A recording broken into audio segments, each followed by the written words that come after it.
Hello everyone, a very good afternoon to all of you. तो हम लोग parliament का टॉपिक कर रहे थे। ठीक है, पार्लियामेंट में हमने बेसिक्स देखा कि लोकसभा और राज्यसभा का बेसिक्स देख लिया था कि लोकसभा कैसा दिखता है, राज्यसभा कैसा दिखता है। ठीक है, ये सब चीज़ों के बारे में हमने डिस्कस किया कि लोकसभा में डायरेक्ट इलेक्शन होता है कि राज्यसभा में डायरेक्ट इलेक्शन होता है। इसके बाद हमने देखा कि कितना कितना मेंबर्स होते हैं, कितने मेंबर्स होते हैं राज्यसभा में, लोकसभा में, ये भी चीज़ हमने ऑब्जर्व करा था। इसके अलावा हमने ये भी देखा कि यार जो चेयरमैन साहब होते हैं, जो प्रिसाइडिंग ऑफिसर होता है, वो कौन से वक्त पे कौन होगा। ठीक है, ये सब चीज़ हर चीज़ें हमने ऑब्जर्व करी थी। ठीक है, अब जब मैं आपको पार्लियामेंट पढ़ा रहा था, फर्स्ट टॉपिक जब पार्लियामेंट का था, उस दिन मैंने आपको एक चीज़ समझाई थी कि the parliament of India is the top और the highest legislative body of India. मतलब अगर पूरे विधान पालिका का हाईएस्ट अथॉरिटी देखा जाए भारत में, तो वो कौन है? वो है हमारा संसद, वो है हमारा पार्लियामेंट। ओके, ये चीज मैंने आपको बताया था। मतलब सर, अगर कोई भी लॉ बनाना है, अगर कोई भी कानून बनाना है, then what we have to do, then we have to follow a certain procedure in order to form a law. एक कानून बनाने के लिए एक प्रोसीजर फॉलो करना पड़ेगा, और उस कानून बनाने में सबसे बड़ा हाथ किसका होगा? सर, पार्लियामेंट का। इतना समझ में आ रहा है सबको कि पार्लियामेंट का सबसे बड़ा हाथ होगा उस कानून को बनाने में। ठीक है, मैंने आपको ये समझाया था पार्लियामेंट के फर्स्ट क्लास में कि हमारा जो संसद है वो द्विसदनीय है, बाई कैमरल है, लोकसभा एंड राज्यसभा। ठीक है, लोकसभा में देखा हमने कि सर डायरेक्ट रिप्रेजेंटेशन आता है। मतलब वो लोग, वैसे लोग जो डायरेक्टली इलेक्टेड होते हैं by the people of India, वो लोग जाके लोकसभा के मेंबर बनते हैं, और जो इनडायरेक्टली इलेक्ट होते हैं वो लोग जाके राज्यसभा के मेंबर बनते हैं। ठीक है, ये भी चीज हमने ऑब्जर्व किया था। अब मैं आपको आज से ये समझाने की कोशिश करूंगा कि कैसे एक कानून बनाया जाता है। भारत में क्या क्या प्रोसीजर को फॉलो करना पड़ता है, भारत में किस तरह से कोई कानून को बनाया जाएगा, किस तरह से किसी कानून को डिस्कशन किया जाएगा कि ऐसा कानून आना चाहिए। ठीक है, तो सबसे पहले तो आपको एक बात समझ में आनी चाहिए कि कोई भी कानून अगर भारत में बनानी है, आपको कोई भी कानून अगर बनाना है, देन आपको एक सदन में जाना पड़ेगा, एक जगह जाना पड़ेगा, और उस जगह का क्या नाम है? पार्लियामेंट। आपको पार्लियामेंट जाना पड़ेगा, आपको संसद जाना पड़ेगा। ठीक है, बहुत बहुत क्लियर सी बात है कि अगर आपको खाना बनाना है तो किचन जाना पड़ेगा, वैसे ही अगर आपको कानून बनाना है तो आपको पार्लियामेंट जाना पड़ेगा। पार्लियामेंट में मैंने बताया था, पार्लियामेंट के तीन भाग होते हैं। पहला लोकसभा, लोकसभा, दूसरा राज्यसभा, और तीसरा हमारे प्रेसिडेंट साहब। ठीक है, हमारे प्रेसिडेंट साहब। तो कोई भी कानून बनाने के लिए पहले हमें एक विधेयक पेश करना पड़ता है, एक बिल पेश करना पड़ता है। अब आप मुझसे पूछोगे कि बिल क्या होता है, तो सुनना ध्यान से। जैसे आप कोई भी रेस्टोरेंट में जाते हो, कोई भी रेस्टोरेंट में जाते हो, तो रेस्टोरेंट में आपके सामने क्या पेश किया जाता है? सबसे पहले मेन्यू पेश किया जाता है कि आपको क्या खाना है। उस मेन्यू से देख के आप ऑर्डर कर सकते हैं। आप जिस चीज को चूज करते हैं, वो वेटर उस चीज को ले जाके किचन में, जो शेफ होता है, जो खाना बनाने वाला होता है, रसोईया होता है, जो शेफ होता है, उसको बोलता है कि बाहर में जो कस्टमर साहब है, उनको ये डिश चाहिए। सर, अगर कोई कानून बनाना है, तो संसद के जो लोग हैं उनको पता तो चलना चाहिए ना कि किस टाइप का कानून बनाने वाले हम लोग, किस टाइप के कानून के ऊपर चर्चा करने वाले हैं, किस टाइप का चीज हम लोग डिस्कस करने वाले हैं। वो पूरा चीज, वो पूरा कंसोलेटेड चीज हम लोग एक पूरा पेपर फॉर्मेट के रूप में पेश करते हैं संसद में। उसको हम लोग बोलते हैं बिल, उसको हम लोग बोलते हैं विधेयक, उसको हम लोग बोलते हैं बिल। मतलब किस चीज के बारे में हमें चर्चा करना है, किस टाइप का हमें कानून बनाना है, इसका ओवरऑल आइडिया हमें किसको देख के मिलता है? सर, उस बिल को देख के, उस विधेयक को देख के कि कौन सा विधेयक पेश किया गया है। फॉर एग्जाम्पल, मैं बन जाता हूं लोकसभा या राज्यसभा के मेंबर, मैं कहीं कभी मेंबर बन जाता हूँ। ठीक है, मैं लोकसभा या राज्यसभा का मेंबर बन जाता हूँ। अब मुझे एक विधेयक पास करना है, एक बिल पास करना है सदन से, एक बिल पास करना है सदन से। फॉर एग्जाम्पल, मेरा जो स्कीम है, मेरा जो कानून का नाम है, जो जो मैं बिल पेश करने वाला हूँ, वो ये बिल है कि हर बैचलर लड़का को मुफ्त में खाना मिल जाए हर रेस्टोरेंट में। मैं चाहता हूँ कि मैं ऐसा कानून बनाऊं। क्यों? क्यों कानून ऐसा बनाना चाहता हूँ? मेरा मन, मैं चाहता हूँ कि ऐसा कानून बनाऊं कि हर बैचलर लड़का को किसी भी रेस्टोरेंट में पेट भर खाना मिल जाए, फ्री का। ठीक है, अब ये तो मेरे मन का थॉट है ना। उस सदन में 543, फॉर एग्जांपल मैं लोकसभा में पेश कर रहा हूं, तो लोकसभा में करंटली 543 मेंबर्स बैठे हुए हैं। उन मेंबर्स को कैसे पता चलेगा कि मैं किस चीज के बारे में बात करना चाहता हूं, मैं किस टाइप का बिल के बारे में बात करना चाहता हूं, ये जो बिल मैं पेश कर रहा हूं ये किस टाइप का बिल है। ठीक है, वो सब चीजें बताने के लिए मुझे बिल पेश करना पड़ेगा सदन में। ठीक है, वो चीज दिखाने के लिए मुझे बिल पेश करना पड़ेगा सदन में, विधायक पेश करना पड़ेगा सदन में। ठीक है, अब आप मुझसे पूछेंगे कि सर पार्लियामेंट में तो दो घर है, मतलब लोकसभा है और राज्यसभा है, कहां पे पेश करेंगे? तो सुनिएगा, कुछ बिल जो होता है, कुछ बिल जो होता है वो कहीं भी आप पेश कर सकते हैं। कुछ बिल होता है आप कहीं भी पेश कर सकते हैं, मतलब कोई एक पर्टिकुलर टाइप का बिल होता है वो आप कहीं भी पेश कर सकते हैं, इधर लोकसभा और राज्यसभा, कहीं भी, दोनों में से किसी में भी। परंतु कुछ स्पेसिफिक बिल होता है, कुछ स्पेसिफिक विधायक होता है जो सिर्फ और सिर्फ एक सदन में पेश किया जाता है। क्या होता है क्या नहीं होता, I will talk about everything. ठीक है, मतलब इतना तो ऑब्वियस सी बात है कि अगर मुझे कोई कानून बनाना है तो सबसे पहला चीज मुझे क्या पेश करना पड़ेगा सर? बिल पेश करने पड़ेगा। अगर मुझे रेस्टोरेंट में जाके खाना खाना है तो सबसे पहले मुझे मेन्यू पेश करना पड़ेगा, मेन्यू दिखाना पड़ेगा कस्टमर को। ठीक है, तो वैसे ही मुझे बिल पेश करना पड़ेगा सबसे पहला चीज कानून बनाने के लिए। और बिल मैं कहां पेश करूंगा? या तो मैं लोकसभा में करूंगा या तो राज्यसभा में करूंगा।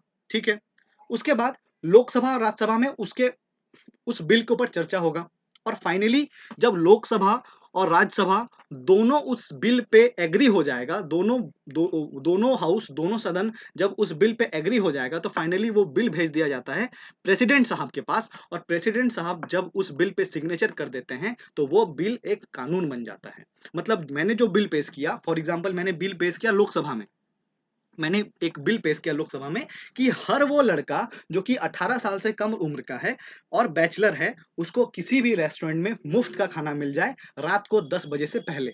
ऐसे मैंने बिल पेश किया, और फॉर एग्जाम्पल लोकसभा से पास भी हो गया, लोकसभा से पास हो गया। अब लोकसभा से पास हो गया, फिर वो बिल कहां जाएगा? राज्यसभा में जाएगा। फिर फॉर एग्जाम्पल राज्यसभा में भी पास हो गया, फिर ये बिल कहां जाएगा? वो बिल जाएगा प्रेसिडेंट साहब के पास। अब प्रेसिडेंट साहब ने, for example let it be कि प्रेसिडेंट साहब उसमें साइन कर देते हैं और बोल देते हैं कि हाँ भैया ये बिल अच्छा है और इसको कानून बना दो।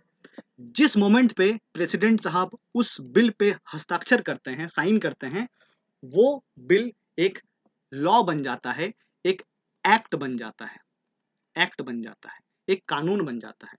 फॉर एग्जाम्पल बहुत फेमस बिल था सर, आपने सुना होगा, कॉन्स्टिट्यूशन अमेंडमेंट बिल 2019, CAB, याद है किसी को?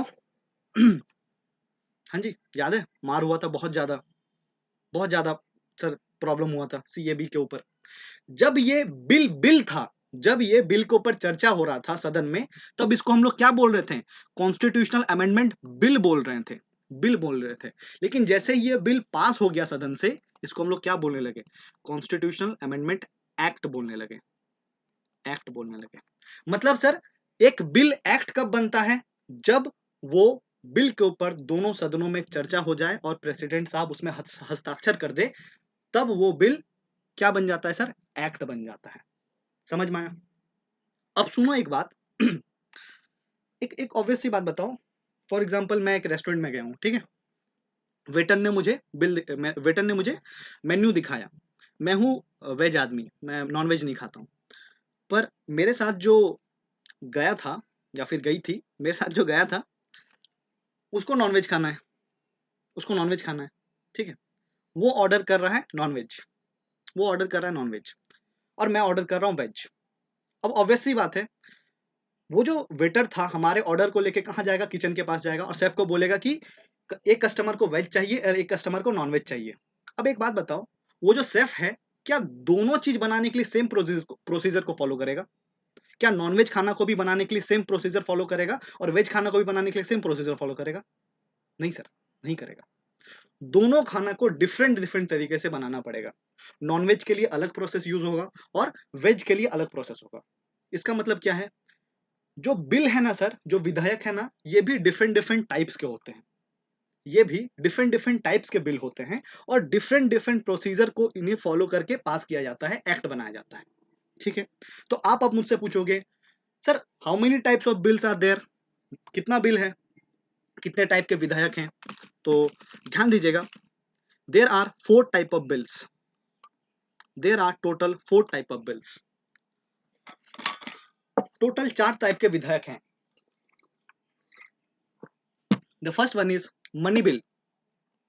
पहला पहला जो बिल है वो है धन विधेयक, money bill, financial bill, sorry money bill, ठीक है। और दूसरा जो है वो है फाइनेंशियल बिल।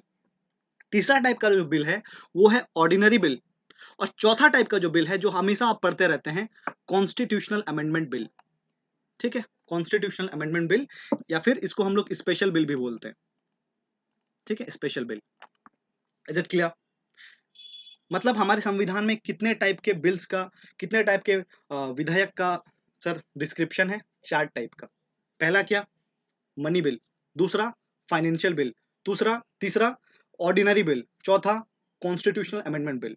पहला क्या है? धन विधेयक। दूसरा वित्त विधेयक। तीसरा ऑर्डिनरी बिल, ठीक है, और चौथा constitutional amendment bill. Is it clear? अब आप मुझसे पूछोगे कि सर प्रूफ क्या है कि हमारे संविधान में लिखा हुआ है, तो मैं आपको प्रूफ देता हूं। आप कभी फ्री टाइम में खोल के बैठिएगा अनुच्छेद आर्टिकल 110, अनुच्छेद 110, अनुच्छेद 110 में आपको मिलेगा मनी बिल का डेफिनेशन, ठीक है। अनुच्छेद 110 देखेंगे आप तो वहां पे मिलेगा आपको कौन? Money bill. अगर आप फाइनेंशियल बिल देखना चाहते हैं तो ये मिलेगा आपको अनुच्छेद 117 में। कहां दिखेगा? अनुच्छेद 117 में। इसके अलावा अगर आप ऑर्डिनरी बिल के बारे में बात करना चाहते हैं सर, ऑर्डिनरी बिल आपको दिखता है अनुच्छेद 107 से 109 तक। आर्टिकल 107 से 109 तक आपको वर्णन मिलता है किसका? ऑर्डिनरी बिल का। और इसके अलावा सर कॉन्स्टिट्यूशनल अमेंडमेंट बिल, मतलब ये तो बचपन से पढ़ते आ रहे हैं हम लोग। कौन सा अनुच्छेद से हम लोग कॉन्स्टिट्यूशनल अमेंडमेंट बिल पेश करते हैं?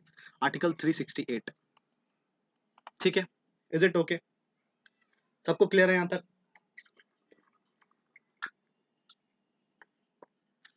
सबको क्लियर है यहां तक कि सर डिफरेंट डिफरेंट टाइप्स का बिल है, ठीक है।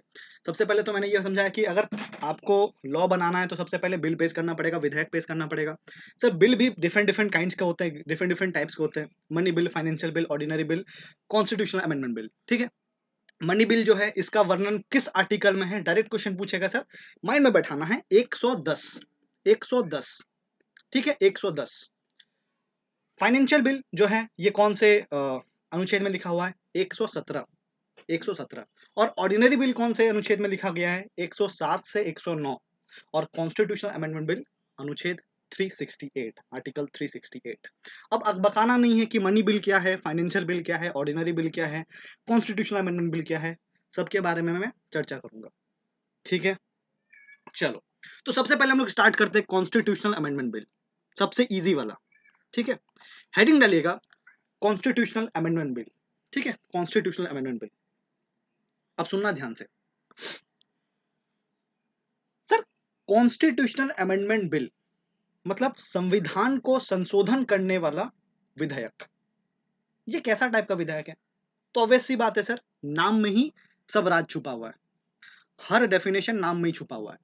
ये वो उस टाइप का विधेयक है जो हम लोग पेश करते हैं संसद में जब हमें हमारे संविधान को अमेंड करना होता है, जब हमारे संविधान को संशोधन करना रहता है, उस वक्त हम लोग इस टाइप का बिल पेश करते हैं। कहां पे सर? पार्लियामेंट में। अब किस हाउस में करते हैं, किस हाउस में नहीं करते हैं, ये मेरी जिम्मेवारी है, थोड़ा देर बाद मैं बता दूंगा। ऐसा बताऊंगा कि जीवन में नहीं भूलिएगा। पर अभी आपको सबसे पहले ये चीज समझ में आना चाहिए कि कॉन्स्टिट्यूशनल अमेंडमेंट बिल होता क्या है, ठीक है, होता क्या है। तो सबसे पहला चीज आपको समझ में आना चाहिए, कॉन्स्टिट्यूशनल अमेंडमेंट बिल जो है सर, यह बिल संविधान को संशोधन करने के लिए लाया जाता है। फॉर एग्जाम्पल, आपको याद होगा चंपाकम डोराराजन केस सर आर्टिकल 15 को संशोधन किया गया था। क्यों किया गया था? क्योंकि वक्त के साथ ना, देखो, हमारा जो कॉन्स्टिट्यूशन है ना, वो एक इवॉल्विंग बुक है, वो एक इवॉल्विंग बुक है सर, वो स्टैटिक नहीं है, वो इवॉल्विंग है, वो इवॉल्विंग नेचर का है। जैसे जैसे हमारा समाज बदल रहा है, जैसे जैसे हमारा कल्चर बदल रहा है, जैसे जैसे हमारा वक्त बदल रहा है, वैसे वैसे हमें भी उस वक्त के साथ साथ आगे चलना पड़ेगा। हमें भी हमारे संविधान को उस वक्त के अनुरूप बनाना पड़ेगा। इसीलिए हमें संविधान को वक्त आने पे संशोधन करना पड़ता है सर, ठीक है। डिफरेंट डिफरेंट क्लॉजेस ऐड किया जाता है। सबसे फेमस क्लॉज सर, सबसे फेमस आर्टिकल जो हम मतलब हमेशा से पढ़ते हैं, आर्टिकल नंबर 21 का बड़ा ए, याद है आप लोगों को? आर्टिकल 21 का बड़ा ए किसी को याद है? कौन से संविधान संशोधन से ऐड किया गया था? किस संविधान संशोधन से ऐड किया गया था? क्या हुआ, ज्यादा खाना खा लिए क्या आप लोग? 61st? ओहो, 88 भैया, 86 था, 86 था। कौन से ईयर में था? कौन से ईयर में था? 2002 में था, ठीक है। 86 कॉन्स्टिट्यूशनल अमेंडमेंट एक्ट 2002, ठीक है।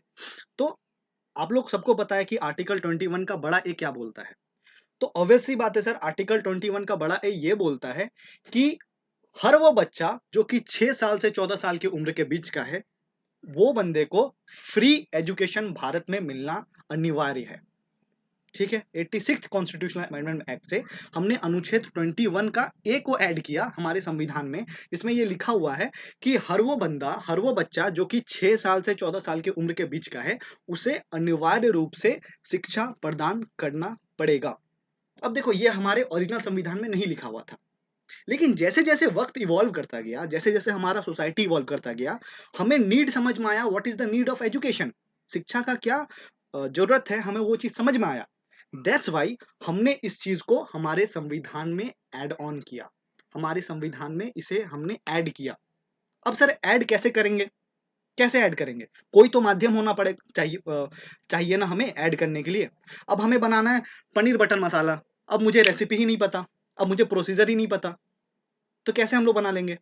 सर मुझे ऐड करना है, ये आर्टिकल हमें ऐड करना है संविधान में, पर हमें प्रोसीजर ही नहीं पता। इसीलिए हमारे फाउंडिंग फादर्स ने एक प्रोसीजर दिया था हमें, जिसका नाम है कॉन्स्टिट्यूशनल अमेंडमेंट बिल। जब सर आर्टिकल 21 का बड़ा ए को ऐड किया गया था ना, उस वक्त सबसे पहला चीज क्या किया गया होगा? पार्लियामेंट में कॉन्स्टिट्यूशनल अमेंडमेंट बिल को पेश किया गया होगा, उसके बाद चर्चा हुआ होगा दोनों सदन में, और फाइनली प्रेसिडेंट साहब ने एसेंट देके पास कर दिया होगा, और वो बिल एक्ट बन गया होगा। और फाइनली सर हमारा अनुच्छेद 21 का बड़ा ए हमें देखने को मिलता है। ऐसे ही करके हमारे संविधान में बहुत सारे अमेंडमेंट्स दिखते हैं सर। अभी तक 104 अमेंडमेंट्स हो चुके हैं, तो अभी तक बहुत सारे अमेंडमेंट्स हमें दिखते हैं सर, ठीक है। तो अमेंडमेंट हम लोग कौन से बिल का यूज करके करते हैं? कॉन्स्टिट्यूशनल अमेंडमेंट बिल का। समझ में आया कॉन्स्टिट्यूशनल अमेंडमेंट बिल क्या है? कहाँ पेश करते हैं, कहाँ नहीं करते हैं, वो मैं बताऊंगा थोड़ी देर बाद। बस बेसिक समझ में आया कि नहीं आया? एक और चीज आप ऑब्जर्व कर सकते हैं, आर्टिकल 21 और आर्टिकल 21 का बड़ा ए में क्या डिफरेंस आप लोग को पता है? बहुत किसी को पता होगा, क्योंकि मैंने प्रीवियस क्लासेस में बताया था। मैं बता रहा हूं फिर से, जिसे नहीं पता है। आर्टिकल 21 जो है सर, इसके बाद आपको नहीं दिख रहा है कि कोई भी अल्फाबेट लिखा हुआ है, कोई भी अल्फाबेट नहीं दिख रहा है, कोई भी अल्फाबेट नहीं दिख रहा है सर। मतलब ये जो संविधान का अनुच्छेद है, ये ओरिजिनल कॉन्स्टिट्यूशन में था, ये ओरिजिनल कॉन्स्टिट्यूशन में ऑलरेडी था, ये ओरिजिनल कॉन्स्टिट्यूशन में ऑलरेडी था। जब हमारा संविधान पास हुआ ना, उस वक्त ये हमारे संविधान में लिखा हुआ था। परंतु सर ये जो अनुच्छेद देख रहे हैं आप, न्यूमेरिकल के बाद एक अल्फाबेट है, और अल्फाबेट भी कैसा अल्फाबेट? लोअर केस की upper case? Sir upper case का मतलब कैपिटल अल्फाबेट है। हमेशा याद रखिएगा, कभी भी किसी अनुच्छेद के साथ अपर केस अल्फाबेट आ जाए, मतलब कैपिटल अल्फाबेट आ जाए, दैट मीन्स व्हाट? उस अनुच्छेद को अमेंडमेंट करके लाया गया है, उस अनुच्छेद को अमेंडमेंट करके लाया गया है। Is it okay sir? Is it okay? मतलब सर आर्टिकल 21 और 21 का बड़ा ए में डिफरेंस क्या है? डिफरेंस यह है कि सिंपल सी बात है सर, ये जो है ये ओरिजिनल संविधान में था, और ये हमारे ओरिजिनल संविधान में नहीं था, और इसको हम लोग इस अनुच्छेद को हम लोग संशोधन करके लाए हैं। दैट्स वाई इसके बाद हम लोग एक कैपिटल अल्फाबेट ला देते हैं, लगा देते हैं, ठीक है। अब आप कभी कभी देखते हो कि छोटा स्मॉल अल्फाबेट भी लगा देते हैं। देखो स्मॉल अल्फाबेट क्या होता है, वो सब क्लॉजेस को दिखाता है। For example article 19 sub clause 1 sub clause A.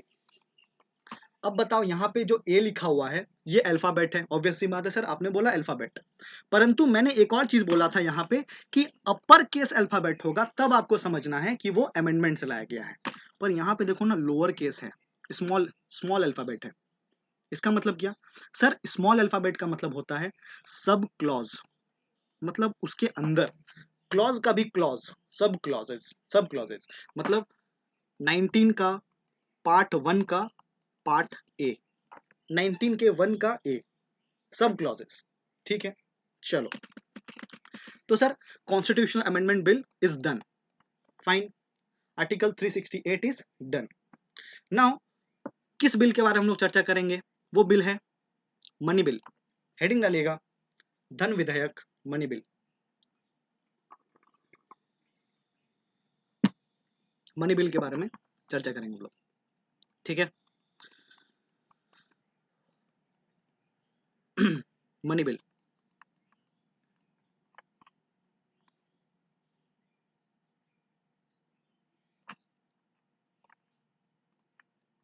सुनिएगा ध्यान से। अब मनी बिल क्या होता है sir? What is money bill? धन विनायक विधायक होता क्या है? तो हमारे देश में ना एक तिजोरी है, आप लोगों को पता है, consolidated fund of India, consolidated fund of India, पता है क्या? या फिर कंटेंजेंसी फंड ऑफ इंडिया, कभी सुना आपने? हिंदी में इसको बोलते हैं संचित निधि या फिर आकस्मिक निधि, सुना है आपने? ठीक है सर, हमारे देश में तिजोरियां हैं। कंसोलिडेटेड फंड ऑफ इंडिया या फिर संचित निधि में क्या रखा जाता है? इसमें प्रॉपर जितना भी टैक्सेस से पैसा वगैरह आ रहा है ना हमारे देश में, वो हर पैसा इस तिजोरी में रखा गया है। ये वो हर पैसा इस तिजोरी में रखा गया है। तो सर ये कॉन्टेंजेंसी फंड ऑफ इंडिया क्या है? आकस्मिक निधि क्या है? तो आकस्मिक निधि मतलब इमरजेंसी के वक्त अगर कोई फंड यूज करना पड़े तो वो फंड हम लोग कहाँ से लाएंगे? तो हम लोग ऑलरेडी इमरजेंसी के वक्त के लिए कोई भी अगर फंड रिक्वायरमेंट है तो उस चीज के लिए अलग से पैसा हम लोग हर साल निकाल निकाल के रखते हैं। फॉर एग्जाम्पल सर, बेटी का शादी करवाना है ना, तो बाप जो होता है वो शुरू से थोड़ा थोड़ा थोड़ा थोड़ा कर करके साइड में रखते जाता है। वैसे ही सर आकस्मिक निधि कंटिजेंसी फंड ऑफ इंडिया, उसमें क्या होता है कि हम लोग पैसे को अलग करके रखते रहते हैं ताकि अगर कोई इमरजेंसी का काम आए तो हम लोग तुरंत उसको यूज कर पाए। अब अगर कॉन्सुलेटेड फंड ऑफ इंडिया या फिर कंटिजेंसी फंड ऑफ इंडिया के तिजोरी से अगर कोई भी मुझे पैसा निकालना है या फिर कोई भी ऐसा सिस्टम करना है, कोई भी ऐसा ट्रांजैक्शन करना है कंसोलिडेटेड फंड ऑफ इंडिया या फिर कंटिजेंसी फंड ऑफ इंडिया वाले तिजोरी से, तो हम लोग कैसे कर पाएंगे? Sir we will use the money bill. हम लोग मनी बिल का यूज करेंगे, हम लोग धन विधेयक का यूज करेंगे। मतलब सबसे पहला चीज आपको यह समझ में आना चाहिए, money bill is related with which thing? Money bill is related with money. धन विधेयक जो रिलेटेड है वो धन से रिलेटेड है, वो मनी से रिलेटेड है। मतलब द कीवर्ड, जो कीवर्ड होना चाहिए सर मनी बिल में, मिल का, वो होना चाहिए धन। मनी बिल जो है वो धन से रिलेटेड है, मनी से रिलेटेड है। मतलब भारत के उस तिजोरी से, कंसोलिडेटेड फंड ऑफ इंडिया या फिर कंटेंजेंसी फंड ऑफ इंडिया से अगर कोई भी पैसा निकालना हो, विड्रॉ ऑफ मनी, या फिर कोई भी पेमेंट करना हो, कोई भी टाइप का पेमेंट करना हो, then what we have to do? We have to use the money bill, we have to we have to produce the money bill in the parliament. Is it okay sir? समझ में आया? अब मान लो कि गरीब कल्याण के लिए कोई भी योजना बन रहा है, गरीब कल्याण के लिए कोई भी योजना बन रहा है। फॉर एग्जाम्पल गरीब कल्याण के लिए योजना ये बन रहा है, आओ और पैसा लेके जाओ, ऐसा स्कीम बनाने की सोच रही है गवर्नमेंट। आओ पैसा लेके जाओ, ठीक है, ऐसा स्कीम बनाने का सोच रही है गवर्नमेंट। अब गवर्नमेंट सोच तो रही है वैसा स्कीम बनाना है, पर उस स्कीम में 5,000 करोड़ रुपया का जरूरत है। अब गवर्नमेंट पैसा कहाँ से लाएगी? तो सर गवर्नमेंट का पैसा कहाँ पे है? यही वाला तिजोरी में है, यही तिजोरी में है। अब यहाँ से पैसा निकालने के लिए क्या करना पड़ेगा? मनी बिल का यूज करना पड़ेगा। So this is the use of money bill, this is one use of money bill. ठीक है, ये एक यूज है मनी बिल का, समझ में आया आपको? सर दूसरा यूज क्या है? क्या है दूसरा यूज? अगर सरकार को टैक्सेस में, कोई भी कर में, टैक्सेस में, किसी भी टाइप ऑफ टैक्सेस में अगर इम्पोजिशन करना हो, उसको एबॉलिशन करना हो, या फिर रेमिशन करना हो, या फिर अल्टरेशन करना हो, किसी भी टैक्स के ऊपर, किसी भी कर के ऊपर, उस वक्त हम लोग मनी बिल का यूज करते हैं। अगर किसी भी कर के ऊपर अधिरोपण, उन्मूलन या फिर छूट या फिर परिवर्तन करना हो, उस वक्त हम लोग मनी बिल का यूज करते हैं। मतलब अगर किसी भी टाइप ऑफ टैक्सेस का रेगुलेशन को बदलना है, उसमें कोई भी चेंजेस लाना है, उसको खत्म करना है, तो किस टाइप का प्रोसीजर को हम लोग फॉलो करना पड़ेगा, किस टाइप का बिल हमें पेश करना पड़ेगा पार्लियामेंट में? मनी बिल का। समझ में आया? मनी बिल का मतलब सर आपको एग्जाम में डायरेक्टली ये ऑप्शन में आ सकता है कि मनी बिल जो है वो किस किस चीजों में यूज होता है। तो पहला तो sir contingency fund of India से पैसा वैसा जो भी लेन देन करना है, रिसिप्ट वगैरह बनाना उसमें। इसके अलावा टैक्सेस में भी, अगर टैक्सेस का कोई भी चेंजेस लाना है, कोई भी अपडेट करना है कि ये टैक्स ऐसे लगना चाहिए, ये टैक्स को खत्म हो जाना चाहिए, इस टाइप के टैक्स को और थोड़ा बढ़ा देना चाहिए, अगर कोई भी वैसा फंडा करना है तो कौन सा बिल पेश करना पड़ेगा? Money bill. और टैक्सेस में भी क्या क्या सिस्टम, क्या क्या चीजें हम लोग कर सकते हैं मनी बिल के द्वारा? सर इम्पोजिशन, एबोलिशन खत्म करना, रेमिशन, अल्टरेशन और रेगुलेशन। ठीक है, ये सब चीज करना है हमें, तो मनी बिल का यूज करना पड़ेगा। इसके अलावा अगर संघ ने, अगर यूनियन गवर्नमेंट ने कहीं से कोई भी पैसा का बोरोइंग किया है, मतलब उधार लेने का अगर कोई भी अ, विधेयक बना रहे हैं या फिर उधार लेने का मन बना रहे हैं कहीं से, तो उसके लिए भी सर मनी बिल का पेश करना जरूरी है, मनी बिल का यूज करना जरूरी है। मतलब सिंपल शॉर्ट में अगर आपको समझ में आ रहा हो, मनी बिल किससे रिलेटेड है सर? पैसा से। तू पैसा पैसा करती है, पैसे पे ही तो मरती है। ठीक है, पैसे पे आपको समझ में आना चाहिए। Money bill is related with money. Is it okay to all of you? इसके अलावा सर और भी बहुत सारे मैटर्स में मनी बिल यूज होता है, पर सिंपल शॉर्ट आपको इतना समझ में आना चाहिए कि कंसोलिडेटेड फंड ऑफ इंडिया से पैसा निकालना है तो मनी बिल का यूज करना पड़ेगा। समझ में आया? अगर कोई भी टैक्सेस में चेंजेस लाना है तो मनी बिल का यूज करना पड़ेगा। और मनी बिल के बारे में कहां पे लिखा गया है? 110 में लिखा गया है। Is it okay? अनुच्छेद 110 में लिखा गया है। Is it okay sir? आप लोग प्लीज मतलब बैठे नहीं रहना है क्या? बैठे हो क्या? बैठे हो क्या? लिख तो रहे हो ना? बैठे नहीं रहना है। अनुच्छेद 110 में लिखा हुआ है। ठीक है, आर्टिकल 110 में लिखा गया है। मतलब हमारे संविधान में कोई भी संशोधन लाना है तो किस टाइप का बिल यूज करेंगे हम लोग? अनुच्छेद बताना, किस अनुच्छेद का यूज करेंगे हम लोग? अगर हमारे संविधान में कोई भी चेंजेस लाना है तो कौन सा अनुच्छेद का यूज करेंगे? आर्टिकल 368। एंड कौन किस टाइप का बिल होगा सर? वो कॉन्स्टिट्यूशनल अमेंडमेंट बिल।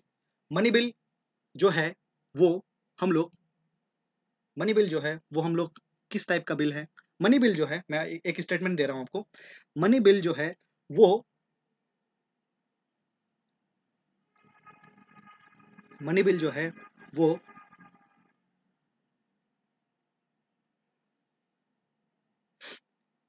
आईपीसी को कैसे चेंज करना है, इंडियन पिनल कोड को कैसे चेंज करना है, उसके लिए बनाया गया है। ट्रू और फॉल्स? तो सर झूठ बोल रहे हैं आप।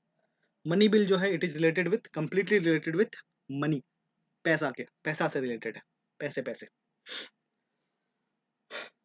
ठीक है, अब आपको आज से कुछ दिन, 2 दिन पहले या कुछ दिन पहले का क्लास याद करना पड़ेगा, जब मैंने आपको स्पीकर के बारे में बताया था। याद है? स्पीकर के बारे में बताया था कि एक लोकसभा का एक स्पीकर होगा। Tell me one thing, I will say one statement, you will say true और false. The speaker of Lok Sabha is the member of Lok Sabha. True और फॉल्स?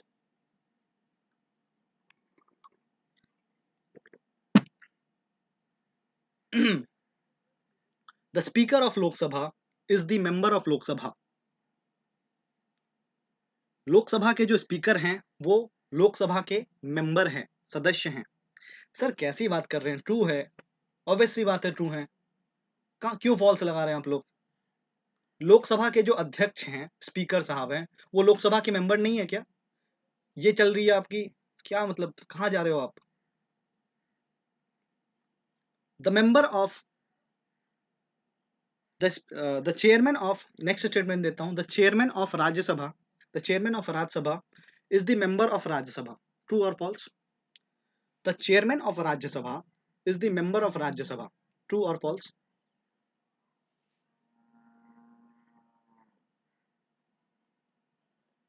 तो सर ये झूठ बोल रहे हो, ठीक है, the chairman of Rajya Sabha is not the member of Rajya Sabha. तो मैं कुछ दिन पहले का क्लास आपको याद दिला रहा था कि जब हमने स्पीकर के बारे में पढ़ा था, उस वक्त मैंने आपको बताया था कि स्पीकर के पास ना कुछ स्पेशल पावर्स भी हैं, ठीक है।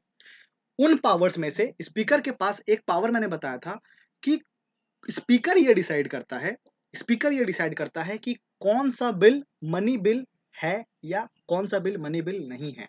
मतलब एक बिल जो पेश किया है हमारे पार्लियामेंट में, वो बिल मनी बिल है कि नहीं है, ये कौन डिसाइड करता है? तो स्पीकर साहब डिसाइड करते हैं। Is it okay? हमारे जो स्पीकर है, I am repeating again and again, please make a note of it. हमारे पार्लियामेंट में अगर कोई बिल पेश किया जा रहा है तो वो बिल वो बिल मनी बिल है कि नहीं है, ये कौन डिसाइड करता है? सर स्पीकर साहब डिसाइड करते हैं, ठीक है, स्पीकर साहब डिसाइड करते हैं। इतना समझ में आया? और ये किस अनुच्छेद में लिखा गया है कि स्पीकर साहब ही डिसाइड करेंगे? तो आर्टिकल 110 का सब क्लॉज 3 में लिखा गया है।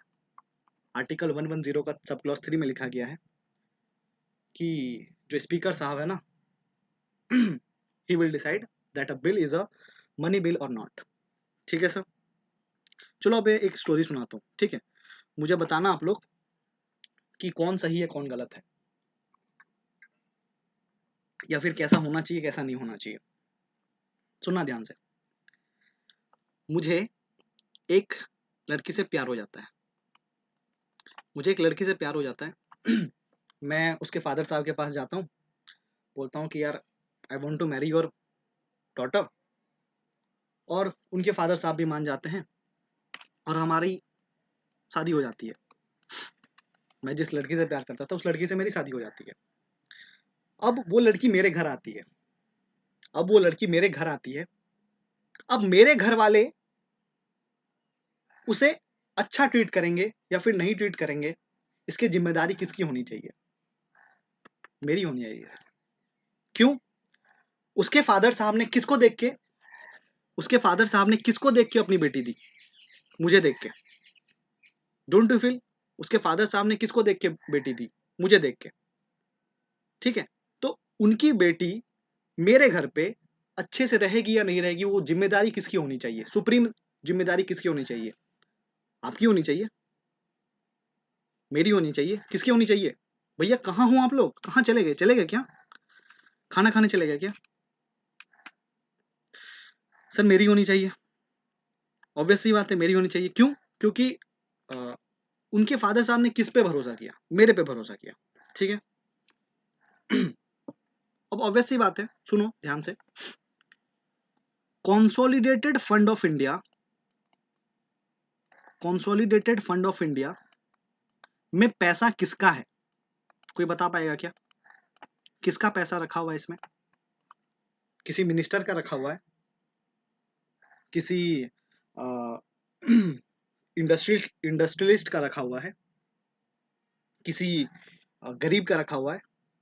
सर हमारे जो कॉमन पीपल है ना, पीपल ऑफ इंडिया, हम सबका पैसा है। किसका है? हम सबका पैसा है, पूरे जनता का पैसा है। और कंसोलिडेटेड फंड ऑफ इंडिया से पैसा वगैरह अगर निकालना है या फिर कोई भी उसमें चेंजेस करना है तो कौन सा बिल पेश करते हैं हम लोग? कौन सा बिल पेश करते हैं हम लोग? मनी बिल, मनी बिल, इतना याद रखना आप लोग, ठीक है। तो मैंने एक स्टोरी बताई थी कि मुझे एक लड़की से प्यार हो रहा है और आप उनके फादर साहब मेरे जिम्मेवारी पे अपनी बेटी मुझे बिहा देते हैं, तो उस बेटी का, उनकी बेटी का जिम्मेवारी किसका होगा? मेरा होगा, कंप्लीटली मेरा होगा। सर ये पैसा किसका है? पीपल का है। पीपल क्या है? लेकिन आप लोग मुझे बताओ, क्या ये पीपल के हाथ में है? क्या ये पैसा लोगों के हाथ में है? नहीं है सर। किसके हाथ में है सर? वो मिनिस्टर्स के हाथ में है, जिन मिनिस्टर्स को हमने अपना रिप्रेजेंटेटिव चूज करके पार्लियामेंट में बैठाया है, ठीक है। ये जो ये जो पीपल हैं, ये जो लोग हैं, इन लोगों के डायरेक्टली हाथ में ये कंसोलिडेटेड फंड ऑफ इंडिया का पैसा नहीं है। किनके हाथ में सर? उन मिनिस्टर्स के हाथ में है, जो मिनिस्टर पार्लियामेंट में बैठे हुए हैं, हमारे रिप्रेजेंटेटिव, हमारे प्रतिनिधि, ठीक है। अब एक बात मुझे बताओ, पीपल के द्वारा डायरेक्टली इलेक्टेड मेंबर कौन है पार्लियामेंट में, लोकसभा या फिर राज्यसभा?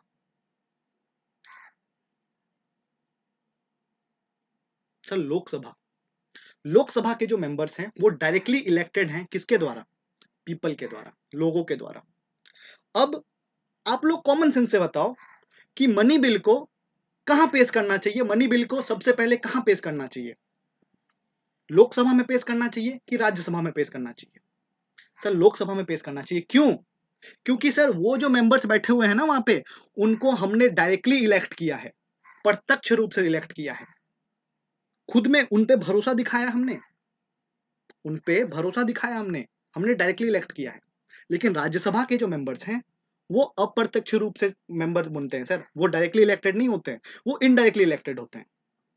तो हमने अपनी बेटी ब्याही है किनसे? उनसे। तो जिम्मेवारी किनका होना चाहिए? उनका होना चाहिए। इसीलिए हम लोग मनी बिल को कहां पेश करते हैं सर? लोकसभा में पेश करते हैं, ना कि राज्यसभा में। सर इनकी पूरी जिम्मेवारी किनकी? सर लोकसभा की। क्यों? क्योंकि लोकसभा के ऊपर हमने भरोसा किया, तब जाके हमने अपनी बेटी ब्याही। समझ में आया? दैट्स वाई हम लोग मनी बिल जो है, धन विधेयक जो है, वो हम लोग कहां इंट्रोड्यूस करते हैं सर? कहां पे पेश करते हैं? लोकसभा में पेश करते हैं। ठीक है, मतलब अगर कंसोलिडेटेड फंड ऑफ इंडिया से पैसा निकालना है तो हम लोग कहां जाएंगे? लोकसभा की राज्यसभा? सर लोकसभा। अगर मेरी वाइफ को कोई भी प्रॉब्लम होगा तो मेरे ससुर किसको बोलने आएंगे? मेरे घर वालों को नहीं, सबसे पहले मुझे बोलेंगे। समझ में आया आपको? इसीलिए सर हमेशा याद रखिएगा, कभी भी क्वेश्चन पूछ ले कि कंसोलिडेटेड फंड ऑफ इंडिया से, कैसा भी टाइप का क्वेश्चन पूछे, मतलब फालतू से फालतू, मतलब मैं इतना घुमा देगा ना आपको कि आप सच में बिलीव करने लगोगे कि यार ऐसा तो होना चाहिए, पर एकदम धोखे में नहीं आना है। कंसोलिडेटेड फंड ऑफ इंडिया में पैसा किसका है? हमारा है। हमने किसे प्रत्यक्ष रूप से चूज किया है? लोकसभा के मेंबर्स को। तो हमेशा कंसोलिडेटेड फंड ऑफ इंडिया से अगर पैसा निकालना है तो लोकसभा से ही पैसा निकलेगा, लोकसभा में ही वो बिल पेश होगा। समझ में आया? हमारे जो डायरेक्टली इलेक्टेड रिप्रेजेंटेटिव हैं वही पैसा निकाल सकते हैं, अन्यथा पैसा नहीं निकलेगा, कोई भी कंडीशन आ जाए, कोई भी कंडीशन आ जाए। I am saying it very strictly.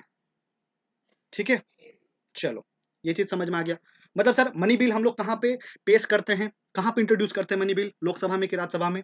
Sir Lok Sabha में। इसके अलावा हम लोग ये भी समझ गए कि मनी बिल होता क्या है, क्या होता है, कौन से अनुच्छेद में लिखा गया है।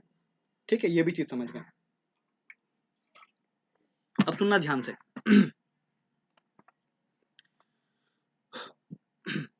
जैसे सर ऐसे कंसोलिडेटेड फंड ऑफ इंडिया है ना, वैसे कंसोलिडेटेड फंड ऑफ राज्य का भी होता है, स्टेट का भी होता है। मतलब हर स्टेट का अपना अपना संचय निधि है, हर स्टेट का अपना अपना consolidated fund of that particular state है। अब ऑब्वियस सी बात है, मैं आपसे एक क्वेश्चन पूछता हूं कि अगर कोई, अगर ऐसा तिजोरी है आपके जहां जिस भी राज्य से आप बिलोंग करते हैं उस राज्य में, for example consolidated fund of Jharkhand, मैं झारखंड से हूं तो मैं झारखंड का बात करता हूं, ठीक है। अगर मान लो कि झारखंड में कंसोलिडेटेड फंड ऑफ झारखंड है, एक तिजोरी है, उस तिजोरी में पैसा किसका रखा हुआ है? हम लोग का। मेरा भी होगा, मेरा भी पैसा रखा होगा, हम लोग का पैसा है। अब बताओ, लेट इट बी, एक वक्त के लिए समझ जाना, एक वक्त के लिए आप समझ जाना कि भारत झारखंड में, चलो झारखंड नहीं, बिहार का एग्जाम्पल लेते हैं हम लोग, बिहार का एग्जाम्पल लेते हैं, हटाओ झारखंड को, बिहार का एग्जाम्पल लेते हैं। सर बिहार में द्विसदनीय है, जो बाई कैमरलिज्म है, वहां पे विधानसभा भी है और विधान परिषद भी है। ठीक है, विधानसभा भी है और विधान परिषद भी है। अगर आपको थोड़ा भी नॉलेज हो तो विधानसभा में, मतलब लेजिस्लेटिव असेंबली में, जो मेंबर्स होते हैं वो डायरेक्टली इलेक्ट होते हैं। जो एमएलए लोग होते हैं ना, आपने सुना होगा एमएलए लोग, एमएलए विधायक साहब, तो विधायक साहब को कौन चुनता है? हम लोग चुनते हैं डायरेक्टली। तो विधानसभा में कौन बैठेगा सर? डायरेक्टली इलेक्टेड मेंबर्स बैठेंगे। लेकिन विधान परिषद में कौन बैठता है? इनडायरेक्टली इलेक्टेड मेंबर्स बैठते हैं, वो प्रत्यक्ष रूप से चूज नहीं किए जाते हैं। अब फॉर एग्जांपल बिहार का जो कंसोलिडेटेड फंड है, वहां का पैसा, उसमें जो पैसा है वो किसका है? बिहार के लोगों का है। अब मान लो उस कंसोलिडेटेड फंड ऑफ बिहार से अगर पैसा निकालना है तो एक विधायक पेश करना पड़ेगा सर, विधान वहाँ के जो विधानमंडल है वहाँ पे एक बिल पेश करना पड़ेगा, मनी बिल। वो मनी बिल हम लोग कहाँ पेश करेंगे? विधानसभा में पेश करेंगे, लेजिस्लेटिव असेंबली में पेश करेंगे, या फिर विधान परिषद में पेश करेंगे? विधान परिषद में पेश करेंगे, क्या उसको बोलते हैं, लेजिस्लेटिव काउंसिल में पेश करेंगे। कहाँ पे पेश करेंगे? सर विधानसभा में पेश करेंगे। क्यों? क्यों? सर विधानसभा के जो मेंबर्स हैं ना, उनको हमने चूज किया है, डायरेक्टली चूज किया है। मतलब सिमिलैरिटी है सर यूनियन का और स्टेट का, समझ रहे हो? कभी भी कंसोलिडेटेड फंड ऑफ इंडिया या फिर कोई भी स्टेट का क्वेश्चन आए, you should be very much clear in your mind कि only the elected representative of the people can afford to make any kind of transaction from the consolidated fund. Is it okay? ठीक है sir.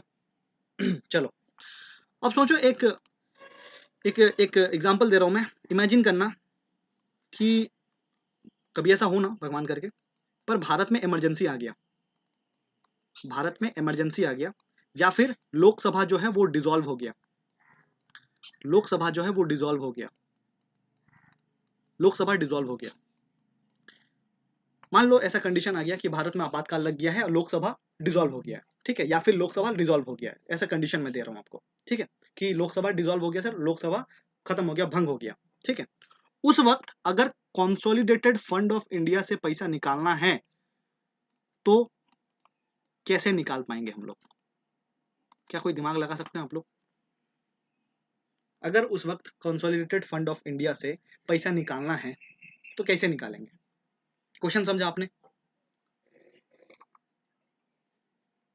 जी, एक उत्तर आया president की help से, very good.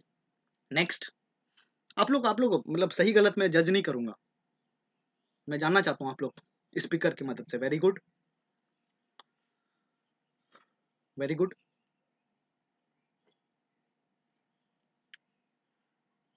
Next,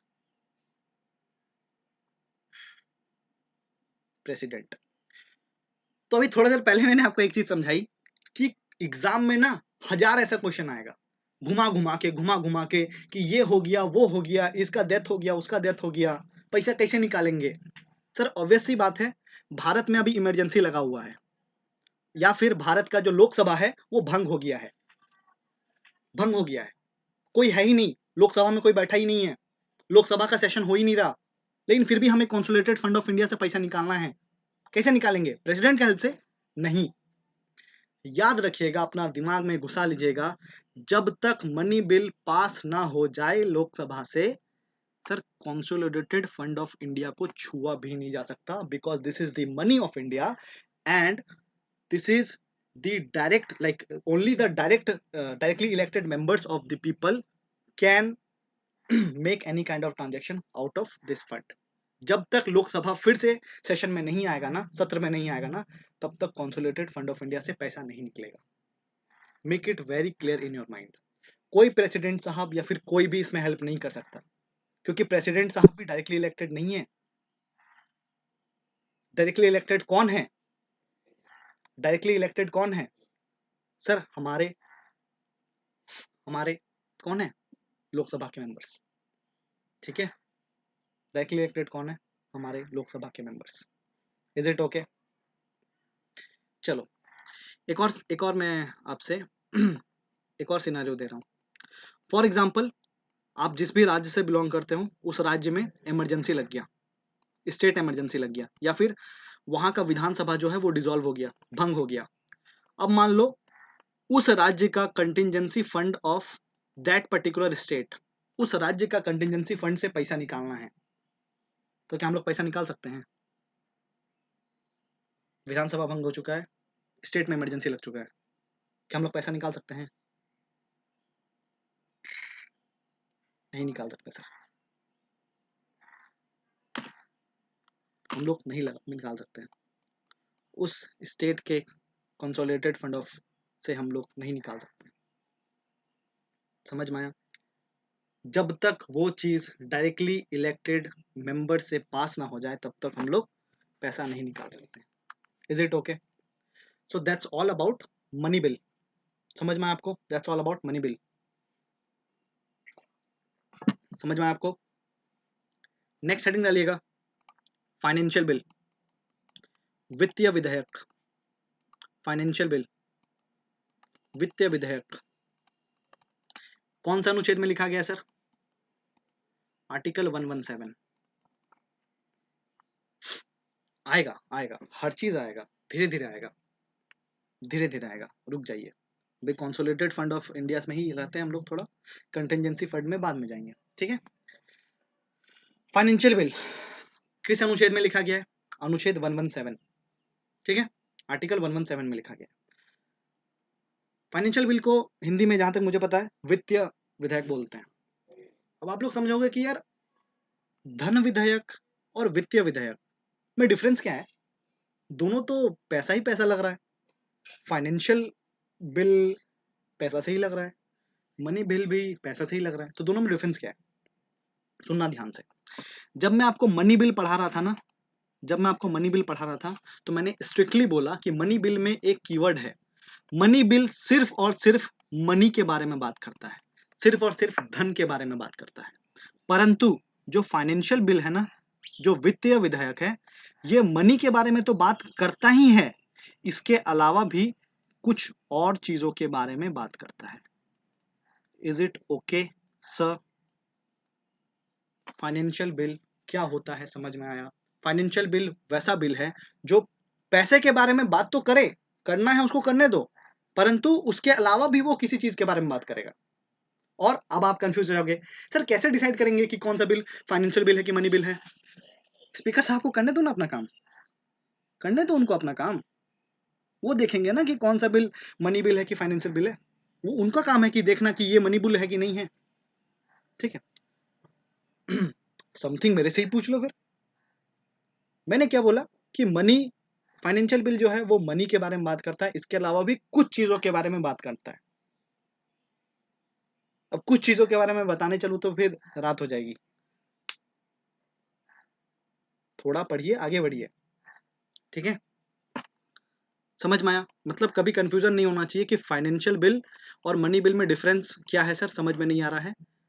ये पैसे के बारे में बात तो करता ही है, इसके अलावा भी कुछ चीजों के बारे में बात करता है। क्या बात करता है हम लोग देखेंगे, ठीक है। चलो, इसके अलावा मैंने एक बताया ऑर्डिनरी बिल। 4 टाइप का बिल के बारे में मैंने बताया था, लास्ट बिल है ऑर्डिनरी बिल। अब ऑर्डिनरी बिल कौन सा है सर? सुनिएगा, किस बिल को ऑर्डिनरी बिल बोलते हैं? तो सबसे पहले ऑर्डिनरी बिल के बारे में कौन से अनुच्छेद में लिखा गया है? 107 से 109, 107 से 109, इतना समझ में आना चाहिए सबको। अब सुनना ध्यान से। फॉर एग्जाम्पल मेरी शादी हो गई है, मेरी वाइफ आ गई, ठीक है, मेरे पास मेरी वाइफ है। तो आप लोग मुझसे मुझे बता सकते हैं क्या कि मेरी वाइफ कौन नहीं है? मेरी शादी हो गई, मेरे घर में मेरी वाइफ आ गई, तो अगर मैं आप लोगों से पूछूं एक लड़की को दिखा के कि ये लड़की मेरी वाइफ है कि नहीं है, मतलब सर जिस लड़की से मैंने शादी किया वो मेरी वाइफ है, और जिस लड़की से मैंने शादी नहीं किया वो हर लड़की क्या है? मेरी वाइफ नहीं है। समझ में आया? वो हर लड़की जिसने मेरे से शादी नहीं किया, वो हर लड़की मेरी वाइफ नहीं है। ऑर्डिनरी बिल सर वो हर बिल जो मनी बिल नहीं है, वो हर बिल जो मनी बिल नहीं है, वो हर बिल जो फाइनेंशियल बिल नहीं है, वो हर बिल जो कॉन्स्टिट्यूशनल अमेंडमेंट बिल नहीं है, वो सब बिल कौन सा कहलाएगा? Ordinary bill. मतलब एक बिल है जो कि मनी बिल भी नहीं है, फाइनेंशियल बिल भी नहीं है, और कॉन्स्टिट्यूशनल अमेंडमेंट बिल भी नहीं है, वो बिल कौन सा बिल कहलाएगा? ऑर्डिनरी बिल कहलाएगा। समझ में आपको? Is it okay sir? चलो, व्हाट्स द टाइम? आगे बढ़े हम लोग।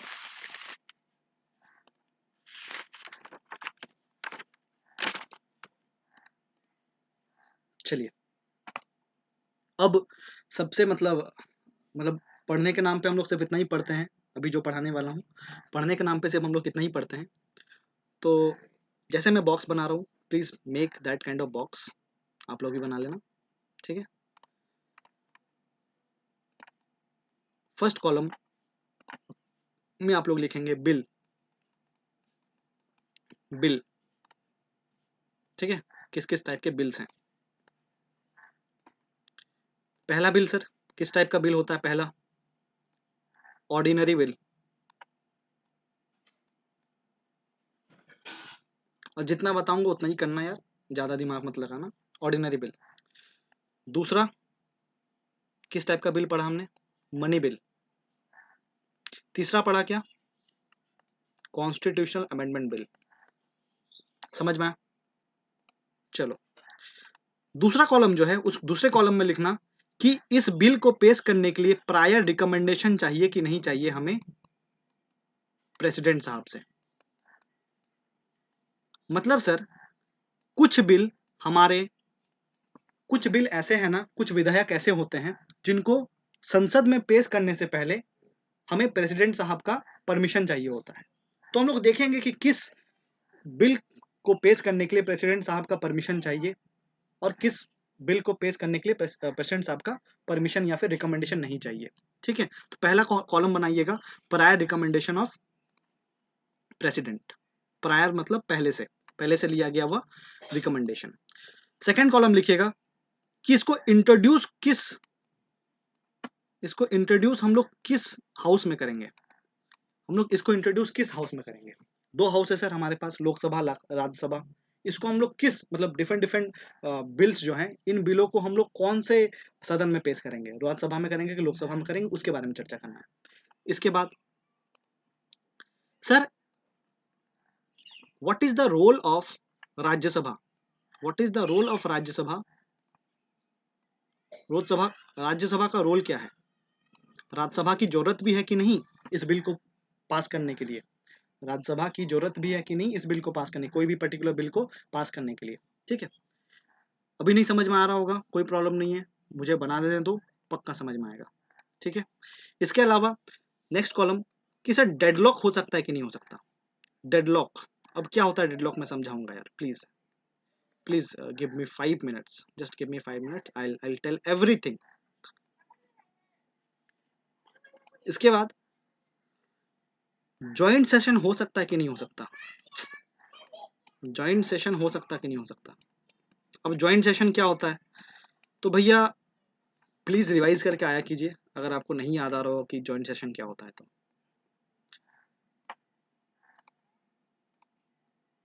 इसके अलावा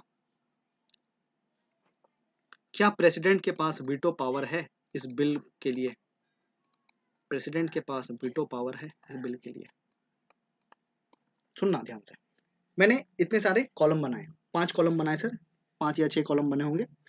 कि सबसे पहला कॉलम क्या है कि किसी भी बिल को पेश करने के लिए हमें प्रेसिडेंट साहब का परमिशन चाहिए या नहीं चाहिए। दूसरा कि इसे उस बिल को, मतलब किस बिल को हमें कौन से सदन में पेश करना जरूरी है। तीसरा कॉलम मैंने बनाया कि रोल ऑफ राज्यसभा क्या है, मतलब राज्यसभा का रोल क्या है सर, क्या हमें सच में राज्यसभा से भी वो बिल को पास कराना अनिवार्य है या नहीं है। इसके अलावा डेडलॉक, डेडलॉक मतलब फॉर एग्जाम्पल मैंने आपको बताया कि किसी भी बिल को अगर लॉ बनाना है, एक्ट बनाना है, तो आपको राज्यसभा और लोकसभा दोनों से पास करना पड़ेगा। परंतु मान लो कि राज्यसभा से पास हो गया एक बिल और लोकसभा से पास ही नहीं हो रहा है। इसका अपोजिट भी हो सकता है, वाइसा वर्सा, कि लोकसभा से पास हो गया, राज्यसभा से पास ही नहीं हो रहा है। तो वैसे कंडीशन में डेडलॉक हो जाता है सर, एक डेडलॉक क्रिएट हो जाता है। तो क्या किसी बिल में डेडलॉक क्रिएशन का गुंजाइश है या नहीं है?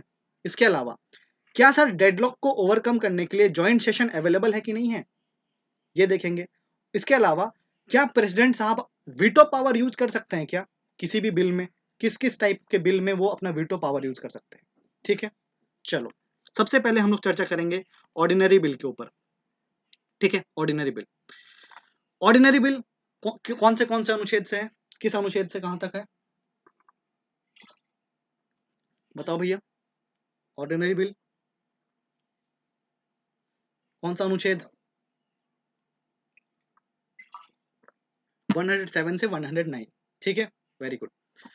अब सुनना ध्यान से, ऑर्डिनरी बिल जो है, क्या इसको पेश करने के लिए क्या हमें प्रेसिडेंट साहब से परमिशन लेना पड़ेगा या फिर रिकमेंडेशन लेना पड़ेगा?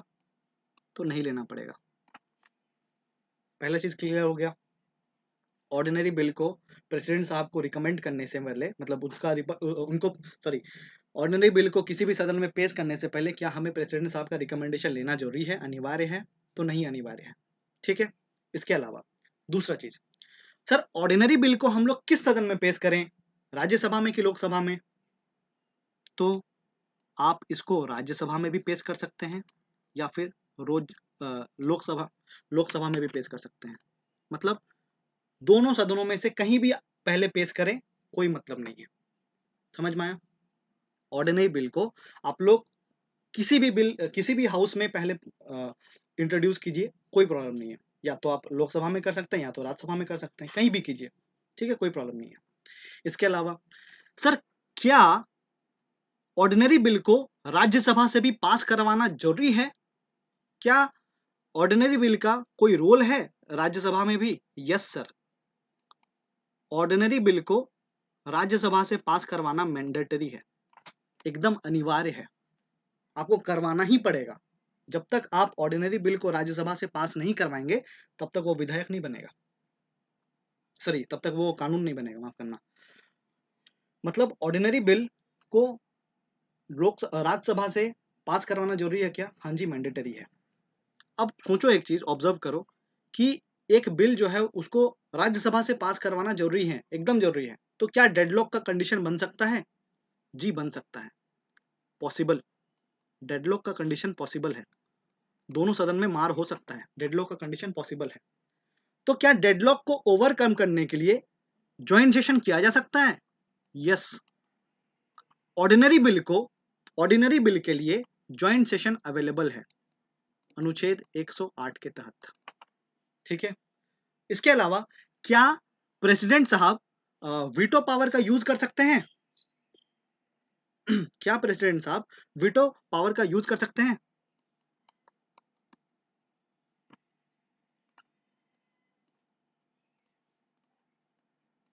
कर सकते हैं। समझ में आया? कर सकते हैं। मतलब ऑर्डिनरी बिल के लिए ये सारा चीज अवेलेबल है। ऑर्डिनरी बिल को अगर पेश करना है, सबसे पहला चीज क्या पढ़ा हमने, ऑर्डिनरी बिल को अगर पेश करना है तो क्या प्रेसिडेंट साहब से हमें प्रायर रिकमेंडेशन लेना पड़ेगा? नहीं लेना पड़ेगा। ऑर्डिनरी बिल को हम लोग कौन से सदन में इंट्रोड्यूस करें? तो आइदर हाउसेस, या तो लोकसभा में करो या तो राज्यसभा में करो, डजेंट मैटर। इसके अलावा क्या राज्यसभा का कोई मैंडेटरी रोल है? क्या राज्यसभा से पास करवाना जरूरी है? हाँ जी जरूरी है। क्या डेडलॉक का कंडीशन बन सकता है? हाँ जी बन सकता है। क्या डेडलॉक को ओवरकम करने के लिए ज्वाइंट सेशन अवेलेबल है? हाँ जी अवेलेबल है। किस अनुच्छेद से अवेलेबल है? 108। इसके अलावा क्या प्रेसिडेंट साहब के पास वीटो पावर है? हाँ जी बिल्कुल वीटो पावर है इसके लिए। ठीक है। नेक्स्ट बिल जो है वो है मनी बिल। मनी बिल, ठीक है, मनी बिल। तो क्या मनी बिल को पेश करने के लिए क्या हमें प्रेसिडेंट साहब से प्रायर रिकमेंडेशन लेना पड़ेगा? जी लेना पड़ेगा। समझ में आया सर? लेना पड़ेगा। मतलब मनी बिल को पेश करने के लिए we should take prior recommendation from the president.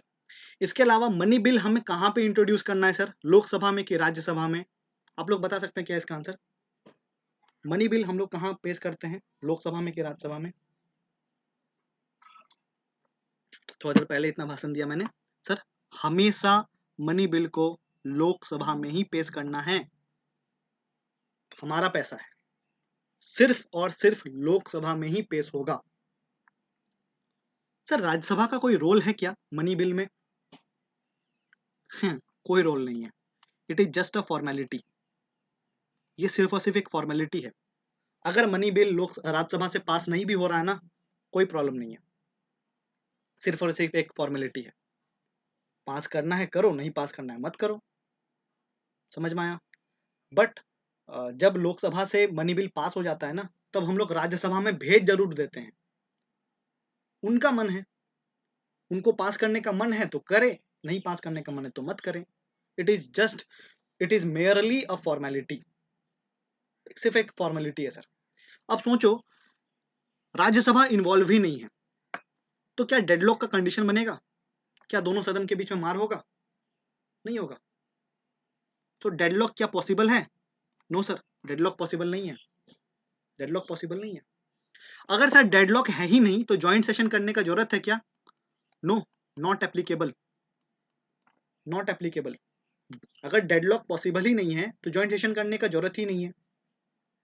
अब क्या प्रेसिडेंट साहब वीटो पावर यूज कर सकते हैं? नो, बड़ा वाला नो, नहीं कर सकते। Is it clear? नहीं कर सकते। समझ में आपको? आपको दिख रहा है सर ऑर्डिनरी बिल और मनी बिल के बीच में डिफरेंस? प्रोसीजर देख रहे हो? नॉनवेज खाने का अलग प्रोसीजर है और वेज खाने का अलग प्रोसीजर है। चलो नेक्स्ट, इसके बाद वाला जो बिल है वो है कॉन्स्टिट्यूशनल अमेंडमेंट बिल। ठीक है, संविधान संशोधन वाला। संविधान संशोधन के बिल को अगर हमें पार्लियामेंट में पेश करना है तो क्या हमें प्रायर रिकमेंडेशन चाहिए प्रेसिडेंट का? नहीं चाहिए। किस हाउस में इसको प्रेजेंट करें? तो किसी में भी करो, कोई प्रॉब्लम नहीं है। राज्यसभा में करो, लोकसभा में करो, कोई प्रॉब्लम नहीं है। क्या राज्यसभा से कॉन्स्टिट्यूशनल अमेंडमेंट बिल को पास करना जरूरी है? हाँ जी, एकदम जरूरी है, मैंडेटरी है, एकदम मैंडेटरी है, बिल्कुल मैंडेटरी, बहुत ज्यादा मैंडेटरी है। दोनों सदनों से पास करना पड़ेगा। तो क्या डेडलॉक का कंडीशन बन सकता है? हाँ जी बन सकता है, कॉमन सेंस है। अगर दोनों सदन से पास करना है तो ऑब्वियस सी बात है, दोनों सदन, ऑब्वियस सी बात है कि दोनों सदन का सेम टाइप का दिमाग चले, ऐसा तो जरूरी नहीं है ना, इसीलिए डेडलॉक इज पॉसिबल। अब आप लोग पूछोगे कि डेडलॉक अवेलेबल है सर, मतलब डेडलॉक पॉसिबल है, तो क्या ज्वाइंट सेशन अवेलेबल है? याद रखना, नहीं अवेलेबल है। Joint session is not available for constitutional amendment bills. Is it clear? Difference देखो, ऑब्जर्व करो हर बिल में डिफरेंस। ठीक है, joint session is not available for constitutional amendment bills. ठीक है, इसके अलावा क्या प्रेसिडेंट साहब कॉन्स्टिट्यूशनल अमेंडमेंट बिल्स में अपना वीटो पावर यूज कर सकते हैं? तो ध्यान से देखिएगा, अब यूज नहीं कर सकते।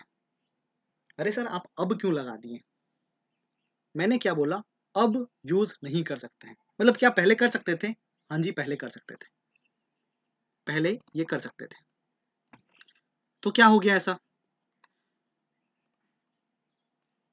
ध्यान से देखिएगा, 1971 में 24th कॉन्स्टिट्यूशनल अमेंडमेंट एक्ट पास किया गया, 24वां संविधान संशोधन पास किया गया, जिसके तहत यह कहा गया कि प्रेसिडेंट साहब अब कॉन्स्टिट्यूशनल अमेंडमेंट बिल्स में अपना वीटो पावर यूज नहीं कर सकते।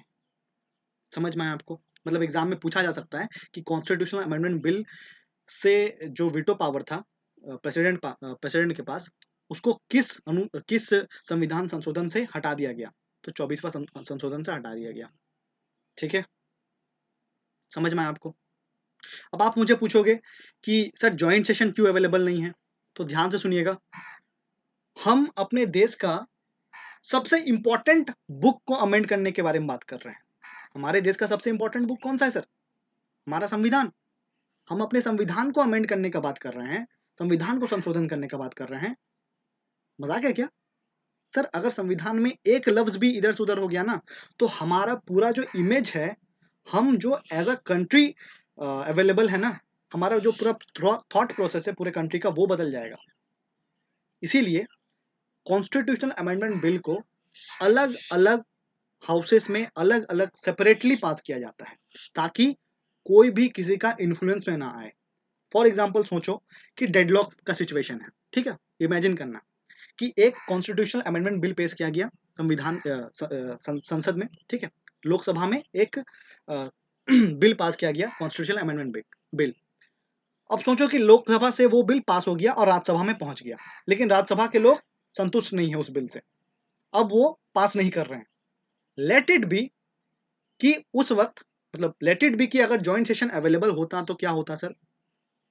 ज्वाइंट सेशन बैठती, लोकसभा और राज्यसभा के दोनों लोग बैठते हैं और लोकसभा वाले राज्यसभा को बोलते हैं, अरे कर दो ना यार, काहे नहीं कर रहा, कर दो ना थोड़ा, कर दो, कर दो। Sir it may be possible कि सामने वाला इन्फ्लुएंस हो जाए, या फिर ऑब्वियस सी बात है सर, लोकसभा का जो नंबर ऑफ रिप्रेजेंटेशन है वो ज्यादा है राज्यसभा से, ठीक है, तो ऑब्वियस सी बात है एक कॉन्फ्लिक्ट का सिचुएशन आता और हमारे संविधान का के ऊपर बात आ जाती, इसीलिए ज्वाइंट सेशन अवेलेबल नहीं है, ज्वाइंट सेशन अवेलेबल नहीं है। So these are the 3 bills. और डायरेक्टली क्वेश्चन आता है सर, आपने देखा होगा कि मनी बिल को किस हाउस में प्रेजेंट किया जाता है, तो ये अगर पिक्चर आपको याद है ना, यू कैन आंसर इट। मैं क्वेश्चन पूछ लूं एक दो, आप लोग मुझे बताओगे, क्या हम लोग वीटो, क्या जो प्रेसिडेंट साहब है वो वीटो पावर यूज कर सकते हैं क्या मनी बिल में?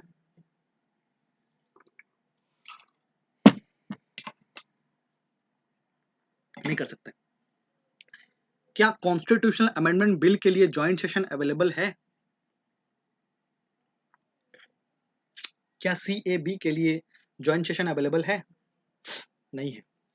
क्या ऑर्डिनरी बिल राज्यसभा से भी पास करना मैंडेटरी है? क्या ऑर्डिनरी बिल राज्यसभा से भी पास करना मैंडेटरी है? बिल्कुल है। क्या ऑर्डिनरी बिल में प्रेसिडेंट साहब वीटो पावर का यूज कर सकते हैं?